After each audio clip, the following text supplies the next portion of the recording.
Good evening and welcome to another episode of your daily show, Achievement. I'm your host, Fatima Al-Hadri, and today I'm with my co-host, Abdul Latif. Good evening, Abdul Latif. Good evening, Fatima. And as my colleague said, we are your hosts and we will take you through this episode, so stay tuned after this report. A successful identity is built on things a person has done. Your most important accomplishments are a very important way for you to measure your success. Colleagues, competitors, and the general public can look at a person's achievements to figure out how successful they are. Most of the time, putting in a lot of work pays off. Most people think a successful life is one of a lot of things to be proud of. When you finish a task, you win over problems or other people. Achieve means to work together to reach a hard and challenging goal. Everyone should be ready to help out and work together if they need to. There are many ways to reach your goal, but in the end, it's up to you to decide how it will pay out in your life. In their careers, some people want to get rich and will be well known. Some people think that even small victories are reasons to have a party. We're all different, so we all have our own thoughts on everything. In the end, though, everyone wants to be happy, and everything you do in life will help you to get closer to that ultimate goal. Welcome back, our viewers. Tonight we're having with us one of the most successful individuals in Kuwait. He is known as the Kuwait national team tennis player. His achievement is not just in Kuwait but all around the world. Although his age is still young, yet he achieved a lot for himself and for his country. Please welcome with us the Kuwaiti champion and the gold medalist, Mr. Isa Qabazad. Welcome, Isa, and thank you for being here with us at the show. Thank you for having me, and it's a pleasure. It's our pleasure to have you, of course. Isa, we'd like to know more about your early steps into this passion about tennis. How did you get into it? In the beginning, I started when I was 6 years old in Al Yarmouk club, and then I got called up for the national team when I was 8.5, and then it started. We had a couple of local tournaments in the beginning, and then I started my first tournament with the national team when I was 8.5, 9 in Morocco. I think that's a very young age to be participating in a championships or a competition. Yeah, it was tough, but I mean, it was a good experience, which helped me after a lot. It's good. I think it's very interesting to actually be in your first competition in a different country such as Morocco itself, like learn more about the culture, meet other players. It must have been amazing. And you were 8 years old, right? I was 8.5, yeah. 8.5 yeah. when you went to Morocco. Yeah. That was really good. It was different. The courts were different. We played on clay courts, and in Kuwait we used to practice only on hard courts. The surface. So the experience was completely different even when you joined the competitions, because it was a little bit, you would slide with the sand. Yeah, but for a champion, it's not different. I mean, for a champion, you will walk through and you will win. I'm sure he's no used to what. it right now, but for the first time, I must have felt really excited. But I was young. Which is better for you, the clay or the hard? I'm used to practice on clay, on hard, sorry, but I play better on clay. Yeah, because it's not that hard a floor. So we would love to know about your home background and how did that affect you to start your journey as a tennis player? I basically come from a tennis family. My cousins used to play tennis. All my cousins, like 3 or 4 of my cousins. And my father used to like tennis. And when we were in France, he used to play for fun. And he wanted me to try it when we came back to Kuwait. And I tried it and I liked the game, and I continued playing. So this is the main reason why you joined the sport tennis and not any other sports, because of the family. They already are tennis players and you enjoyed it as a hobby, something to do with your father. Yeah, because tennis is one of the games where you can't enter or start playing the game late. You have to be younger than 6 or 5 years old, because it's tough. It needs coordination, and you have to learn all of those things when you're young. So I didn't have a choice. I mean, I chose the game, and if I didn't like it, I would You wouldn't have switch to continued another it, hobby. of But course. You can do that, right? Since your family members, all of them tennis, but also if you wanted to choose another hobby, you can do that. I think it's okay. yeah, of course. And my family, they asked me in the beginning if I'm enjoying it or if it's like they're forcing me. But I enjoyed it. I liked the game, and it was fun. But was it hard as an 8 years old to walk around the field? I mean, the field is big for tennis. The court is to really throw big, and yes. run. Yeah, but I mean, when I was 8 years old, I'm playing against someone my age. So the game wasn't like so fast, it was slow. You have the And- same stamina.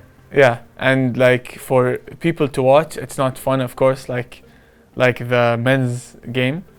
But It has a different feeling to it, of course. yeah, So what about your first competition? It was in Morocco, right? yeah.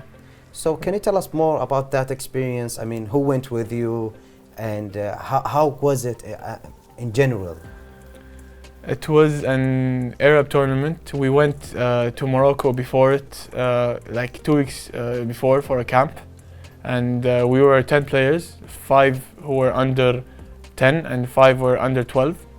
And I mean, it was fun. I thought I was gonna be like scared in the beginning, but I actually enjoyed it. I liked the camp a lot.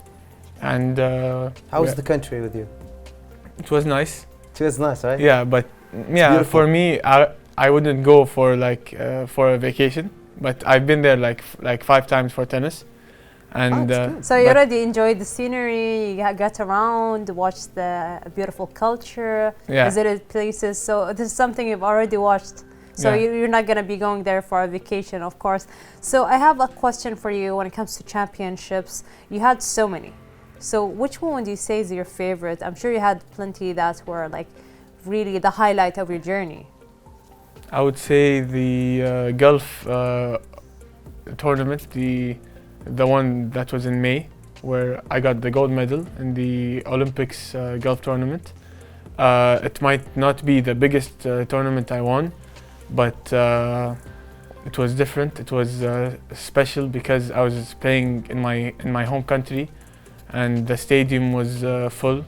It was maybe more than 1,500 people, Which is good also. watching the final. Yeah. I think it's Yeah. amazing to see wonderful. everyone come around to watch you participate in this kind of championships, especially having your friends around you and your family members. I think maybe because when you do that abroad, not everyone can join and see you play.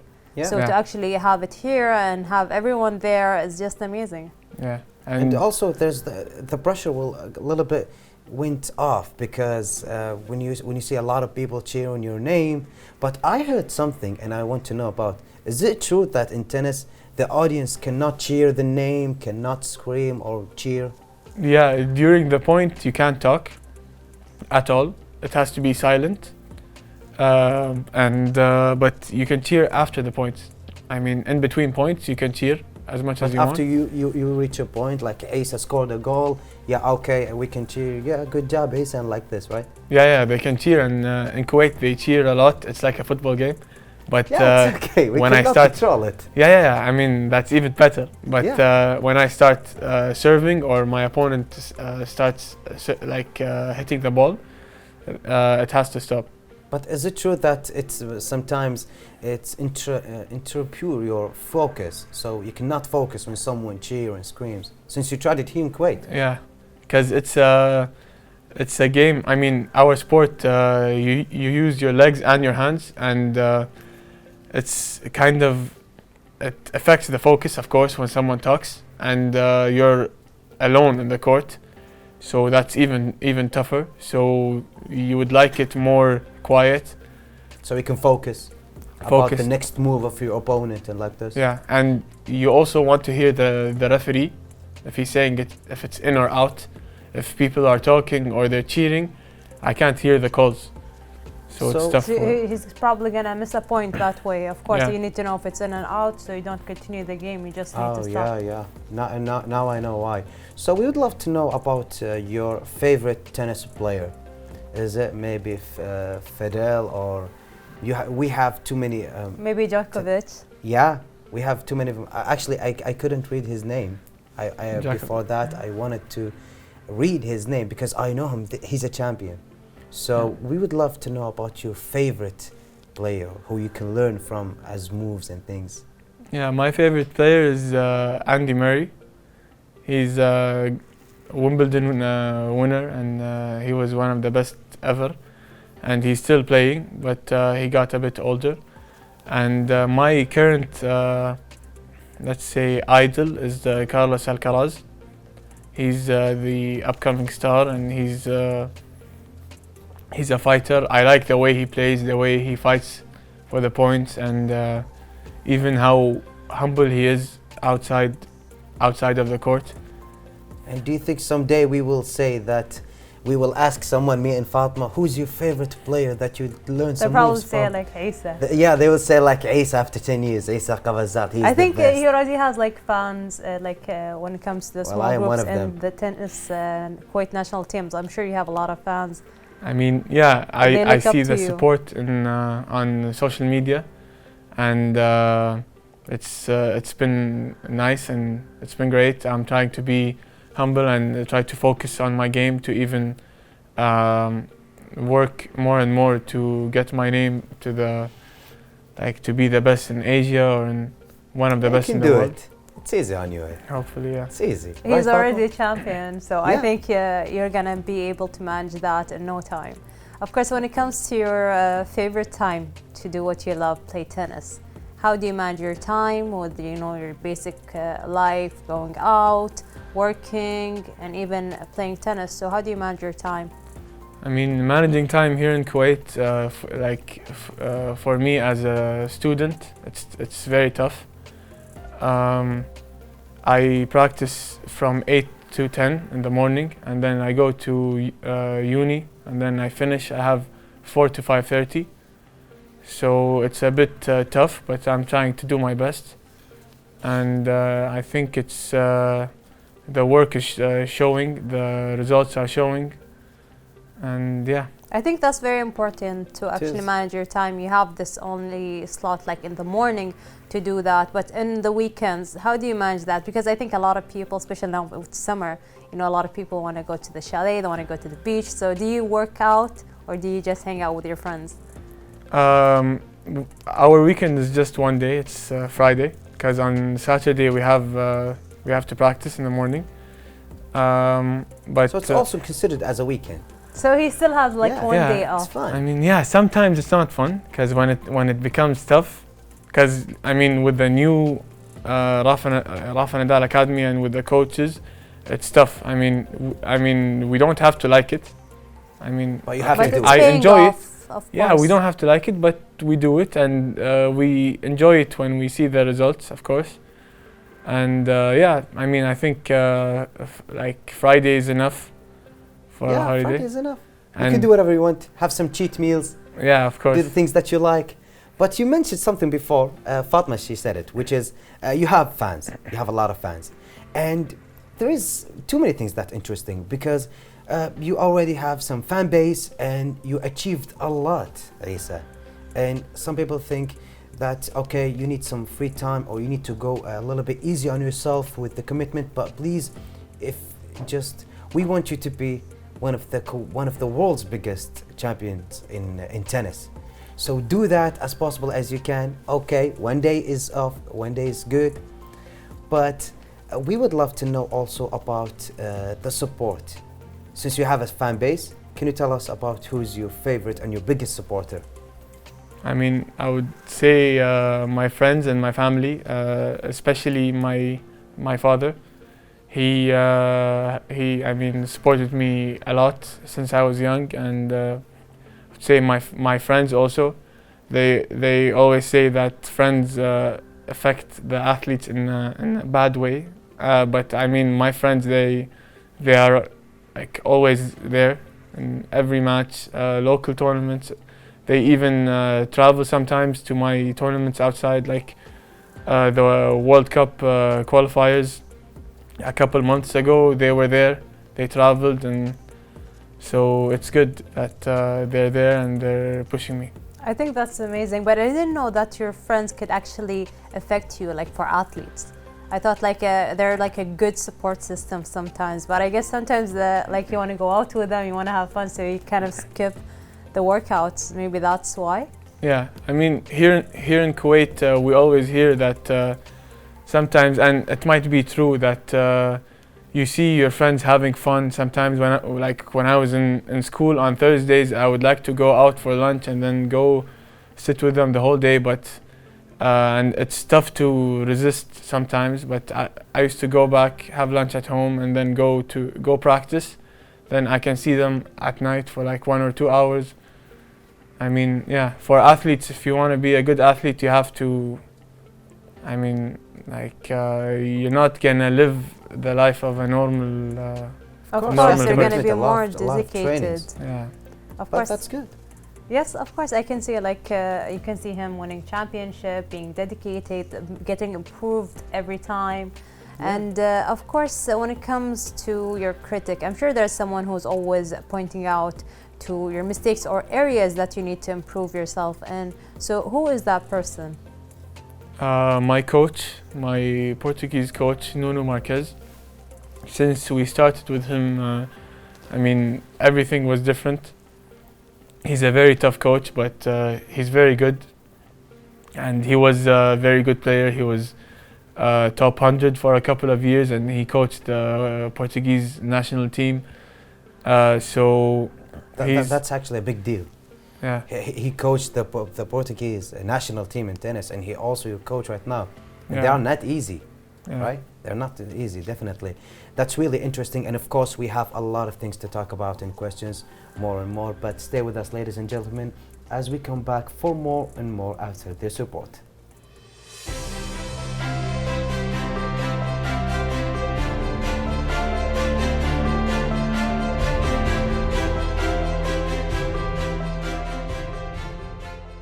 The things a person has done make up his or her identity. One of the most important ways to measure your success is by looking at your most important accomplishments. Colleagues, competitors, and the general public can tell how successful a person is by looking at what they have done. Most of the time, it pays off to work hard. Most people think that having a lot to be proud is a sign of a successful life. When you finish a task, you beat problems or other people to achieve something. People have to work together to reach a difficult goal. If help is needed, everyone should be ready to pitch in and work together. There are many ways to reach a goal, but in the end, it's up to you to decide how it will affect your life. Some people want to be rich and well known on their jobs. Some people think that even small wins are good reasons to throw a party. We are all different, so we all think differently about everything. In the end, though, everyone wants to be happy, and everything you do in life will help you to get closer to that goal.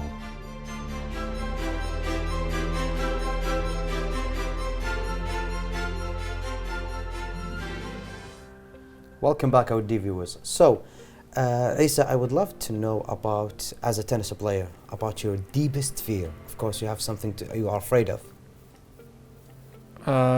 Losing. Losing. Like, yeah, I mean, all of the athletes, they say that don't be afraid before matches, but I think that's something normal, and it's not about not being afraid. I mean, everyone should be afraid. It's just that if you're not afraid, you don't care. It's about how to deal with this fear and how to create it into power or fuel for you in the match.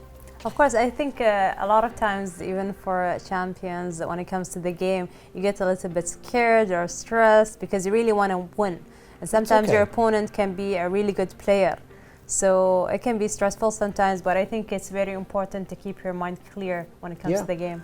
Yeah, and it's okay if you lose, right? Of course, you Yeah, always it's learn a step like from the forward. mistakes. Yeah. Of course. I mean, losing is a part of the game, and losing to players who are weaker than you, I mean, it's tough, but it's also fine. I mean, because for me, when I do my best results, you see that before it, I lose to someone who's weaker than me, which makes me like focus, which like tells me it's like an alarm that don't think that you're the best. I mean, Yeah. someone might come and beat you, so stay focused and And maybe also to learn from their moves, right? yeah, of course, to practice more on, to focus on one shot more than the other, focus on your weaknesses more, So which can help. Yeah. there's also something different and weird, actually. We've seen a lot of people who plays tennis in the world, and we've seen even in the Gulf countries. But here in Kuwait, we don't see too many tennis players. Can you tell us why? I'm really not sure, but I think now with the new The academy? Rafa Nadal Academy, you're gonna see more people playing tennis, and I think tennis was not so common in Kuwait. I mean, the individual sports, I would say, are not getting what they should get. As like I mean, in Kuwait, when someone's born, it's like mostly football or maybe handball, but I think it's getting more and more. People are knowing tennis more, and And of Yeah, course, they're playing. as a tennis player, have you tried to play squash or even paddle? Because it's all the the paddle's racket good. games. I mean, squash no, but paddle I've played for fun. I played with the university, just one tournament, and it was fun. But I feel like they don't, they're not as fun as tennis. Because tennis, I mean, okay, paddle would be a sport for anyone to play, old people, young people, but tennis, it's like Not for not anyone. everyone can play. You have to be a bit talented, because It requires a lot of stamina as well. yeah, And coordination, to be playing talent. from a long time. Yeah, and it's tough. And like you said in the question before, in tennis, when I started, there were so many young players with me, but they couldn't continue, because in tennis, if you don't go full and you give everything, you're not gonna be a good tennis player. And not being a good tennis player is not gonna be fun. Of course. So do you think, like, at one point throughout your career, did you think, like, maybe I should switch my career, maybe I should try something else, or you didn't have that idea cross your mind? Throughout my career, no. I mean, I like football a lot. I watch football a lot, but it wasn't on my mind, because, like I said, I was called up early for the national team. So why take the risk of? You already worked have so another hard Yeah, for that, so you didn't want to risk it. yeah. Of course. We still have a lot more questions for you, Isa, but dear viewers, we will take a short break and we'll be right back.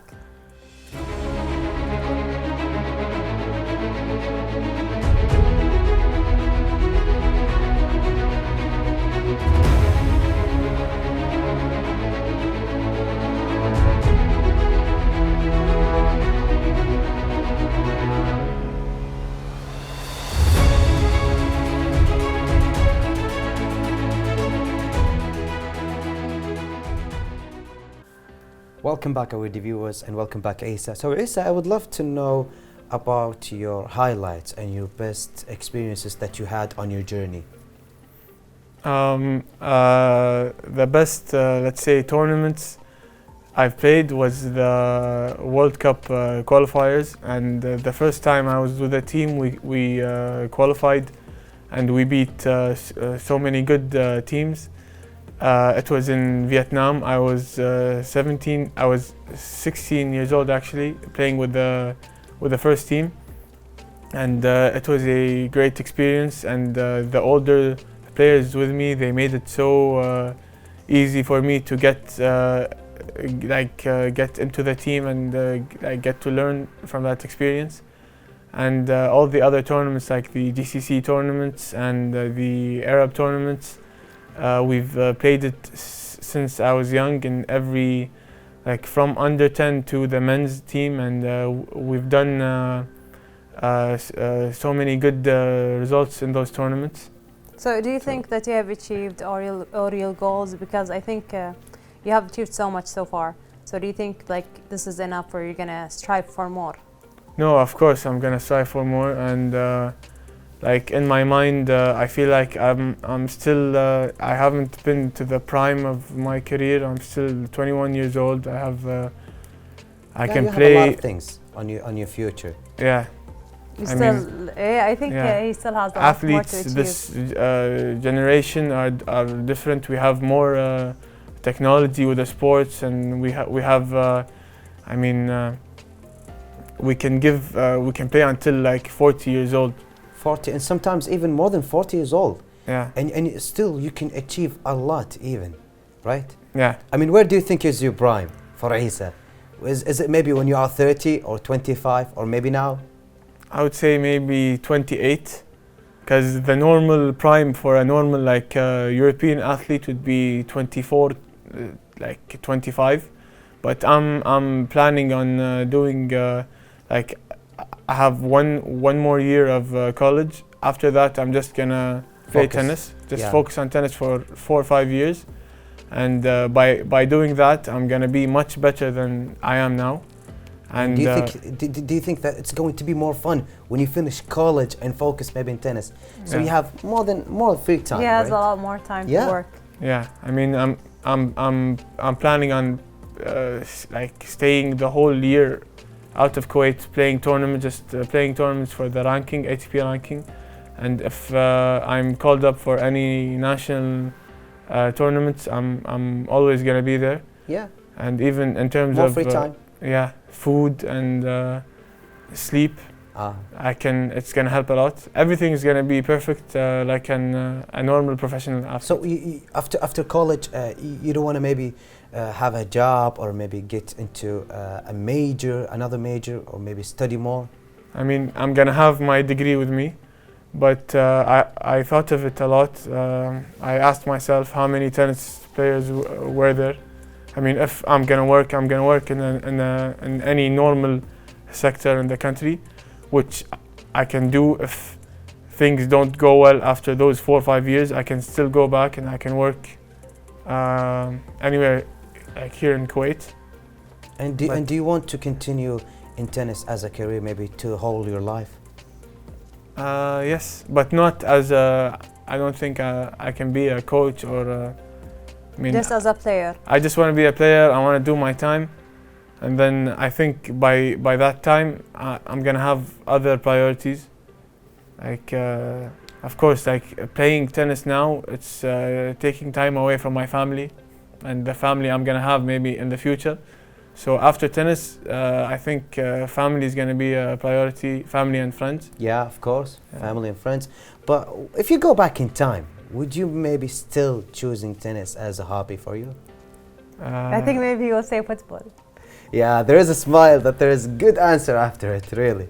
I would say yes, because I like football, of course, but I mean tennis is an individual sport, so I would say tennis, because the tennis I can make it by myself.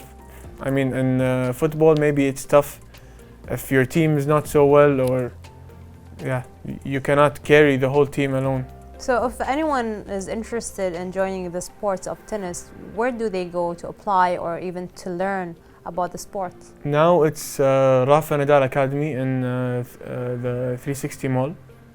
They've been working with so many young kids, and I think it's been going well. And also the clubs, There's the clubs local here, right? clubs, like Yarmouk Club. I used to practice there when I was young, and some other clubs here in Kuwait. Can you teach us, me and Fatma, how to play tennis? Yeah, of course. Maybe me and Fatma against you, and we will see who win. On Friday, sure. his day off. Yeah, on Friday. So even on Friday, you're going to Yes. play. Yeah, that's fine. That's really good. So after all of this fruitful information that you gave us, which is really fun, unfortunately, we are out of our time. But do you have anything else to say? One last thing to the families and to their kids to find their hobbies as a tennis, maybe? First of all, I would like to thank you guys for this interview, and I would like to You're tell to the families to maybe influence their kids to join tennis. It's a very nice and calm game, and there are not like so many injuries in tennis like there are in other like football and other sports. basketball. And we have a very nice place to play tennis. We have the Rafa Nadal Academy in Kuwait. It's one of the best places in the world, and so it's going to be nice. And I would like to thank my family and friends for the support. We thank you so much for being here. Of course, it was a pleasure to have you with us on Achievements, but we have reached the end of our time. Dear viewers, for our episode, hope to see you again in another one. Goodbye for now. Goodbye.